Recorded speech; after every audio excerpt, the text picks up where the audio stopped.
आशीर्वाद यात्रा पर निकली अन्नपूर्णा देवी का आज रांची के बीजेपी कार्यालय में प्रदेश अध्यक्ष दीपक प्रकाश, प्रदेश महामंत्री आदित्य साहू, जन आशीर्वाद यात्रा के प्रभारी बालमुकुंद सहाय की उपस्थिति में प्रेस कॉन्फ्रेंस हुआ। अन्नपूर्णा देवी ने कहा, इस 2 दिनों की जन आशीर्वाद यात्रा के दौरान कोडरमा से रांची के 9 जिले और 5 लोकसभा के अंतर्गत विभिन्न समाज, वर्ग और जाति के लोगों ने जो सम्मान, स्नेह और आशीर्वाद दिया है, उसके लिए पूरी पार्टी की ओर से आभार व्यक्त करती हूँ।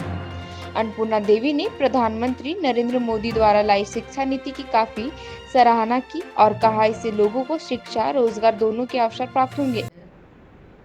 साथ ही साथ जन आशीर्वाद यात्रा 16 से शुरू होकर 19 तारीख तक है और इस आशीर्वाद यात्रा के माध्यम से मुख्य रूप से जो आदरणीय प्रधानमंत्री जी का जो भारतीय जनता पार्टी का एक हमारा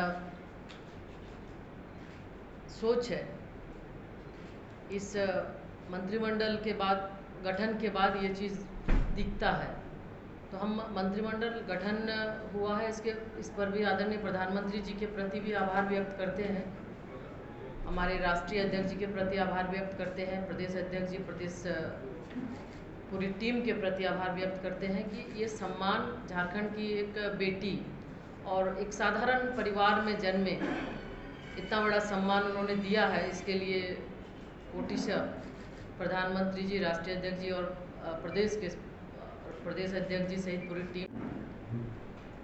देखिए, जो राष्ट्रीय शिक्षा नीति है, इस शिक्षा नीति में आदरणीय प्रधानमंत्री जी की जो सोच है, इस शिक्षा नीति में साफ झलकती है कि हम किस तरह से पूरे भारतवर्ष के अंदर आज अगर हम करें तो बहुत ड्रॉप आउट हो रहे हैं, पढ़ाई के प्रति लोगों का ध्यान नहीं है। तो एक भारतीय भाषाओं में बच्चों की पढ़ाई हो, उसके साथ साथ व्यावसायिक शिक्षा पर विशेष ध्यान दिया गया है कि सिर्फ शिक्षा किताबी ना हो, रोजगार परक शिक्षा हो। तो इस राष्ट्रीय नीति में बहुत साफ ये रोजगार परक शिक्षा की बात की गई है और हमेशा आप देखते होंगे कि ये प्रधानमंत्री जी की भी जो सोच है कि हर लोगों को रोजगार मिले, तो निश्चित रूप से शिक्षा नीति में ये समावेश किया गया है।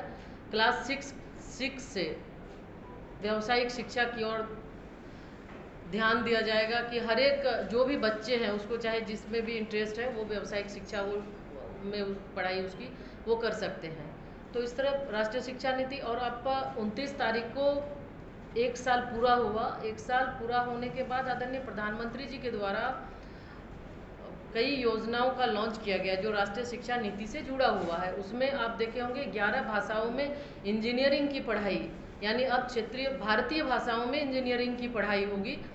तो इस तरह धीरे धीरे हम राष्ट्रीय शिक्षा नीति को ज़मीन पे उतारने का प्रयास कर रहे हैं। लगभग 60 से 70% काम हमारा हुआ है और इस दिशा में सभी राज्य से भी उनका राय हम ले रहे हैं। राज्य पे हम अपनी नीति को थोप नहीं रहे बल्कि राज्य का भी सुझाव ले रहे हैं और उसके साथ बेहतर जो उनका किस तरह से उनका कोर्स होगा उसके बारे में भी एक नया प्लेटफॉर्म बना है। एनडीआर करके एक प्लेटफॉर्म है, उसमें वो दे सकते हैं। उसके बाद एक एक्सपर्ट कमेटी है, एक्सपर्ट कमेटी के माध्यम से उनका जो कोर्स है वो कौन सा एक्सपर्ट कमेटी उसको सेलेक्ट करेगी। उसके बाद उस पर चूँकि शिक्षा समवर्ती सूची में आता है तो राज्य की शिक्षा व्यवस्था कैसे और बेहतर हो सके, केंद्र से राज्य की जो बातें हो उसको कैसे समन्वय बेहतर स्थापित कर केंद्र की जो योजना है उस योजना को 100% राज्य में कैसे बेहतर किया जा सके,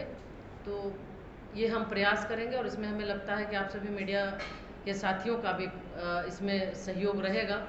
आपका भी सुझाव और आपके भी सहयोग की हम अपेक्षा करेंगे।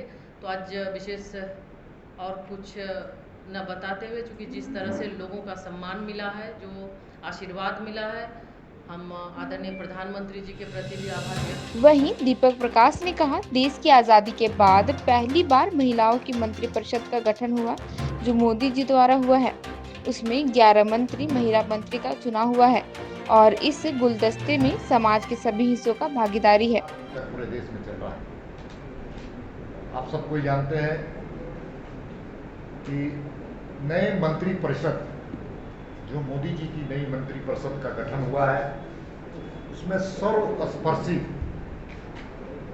समाज का प्रतिनिधित्व दिया गया है और हम कह सकते हैं कि एक गुलदस्ते की तरह, और उस गुलदस्ते में देश के सभी हिस्सों का भागीदारी और सभी समाज का उसमें भागीदारी पहली बार देश के आज़ादी के बाद पहली बार ऐसी मंत्रिमंडल का गठन हुआ है जिसमें हम कह सकते हैं कि महिलाओं जो नारी सशक्तिकरण की बात भारतीय जनता पार्टी और हम कहते हैं तो 11 मंत्री महिला मंत्री बनी है पहली बार देश की आज़ादी से लेकर अब तक।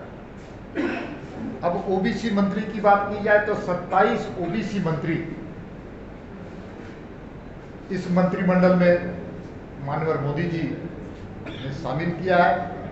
एससी समाज की अगर हम बात करें तो एससी समाज के 12 मंत्री इस मंत्रिमंडल में शामिल हैं। शेड्यूल ट्राइब पहली बार देश के आज़ादी से लेकर अब तक, आप सबको ही जानते हैं कि अटल जी की सरकार ने आदिवासियों के कल्याण के लिए अलग मंत्रालय का गठन किया था और पहली बार देश की आज़ादी के बाद 8 ट्राइबल मिनिस्टर इस मंत्रिमंडल में शामिल हैं। सर्वस्पर्शी, सर्वव्यापी, सर्वग्राही हम कहते हैं तो उसको हम कहते नहीं, उसको करने पर विश्वास करते हैं। इसलिए